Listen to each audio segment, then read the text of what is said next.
I'm here in Learmount Community Centre in County Derry, and the reason I'm here is there's a plaque on the wall here to a Colonel Dennis O Kane, and with me is Jane Dunton from the local history group.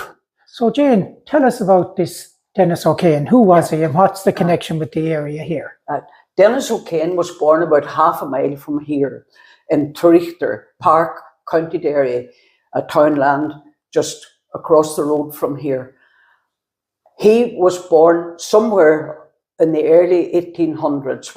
We're unspecific about his birth date because registration probably wasn't very common in those days.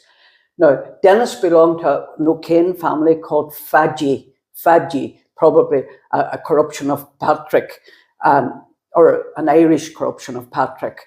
And every family called O'Kane had to have a nickname because O'Kanes were very prolific in this area. Now, and tell me this, was he married when he went to America when he left here? Yeah, somewhere around 1835, unspecific again, Dennis O'Kane got married to a lady called Hannah, and they had 2 children. They were probably quite young themselves, and they had a 3rd child on the way. And Dennis, obviously being a man of some ambition, decided that he could make a better life elsewhere. So he took the 4-pound passage, himself and his wife, Hannah, the 4-pound passage with McCorkle shipping line to America. And so Jane, can I just ask you about what's that 4-pound passage? What's that? Well, it was obviously some kind of cheap passage when they were trying to populate America, with European people, and encourage people to come, especially people who were enterprising.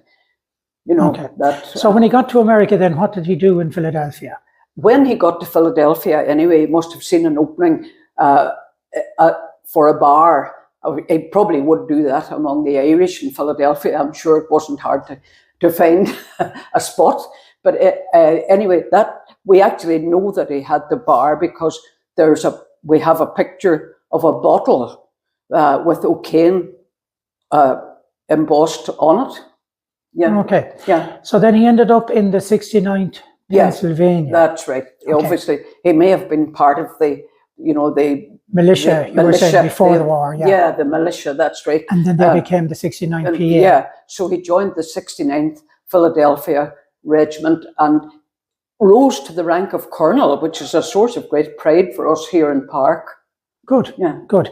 And I think the 69th PA would be most famous for holding the centre at the Battle of Gettysburg during Pickett's charge. Yeah. Okay. So, Jane, can you tell me, how did a plaque to Colonel Dennis O Kane end up on the wall of the local community centre?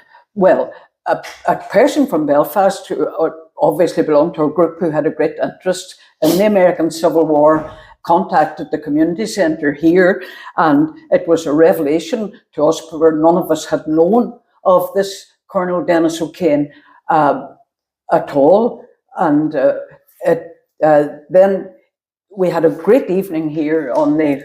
Oh, so the plaque was unveiled then when was the plaque unveiled?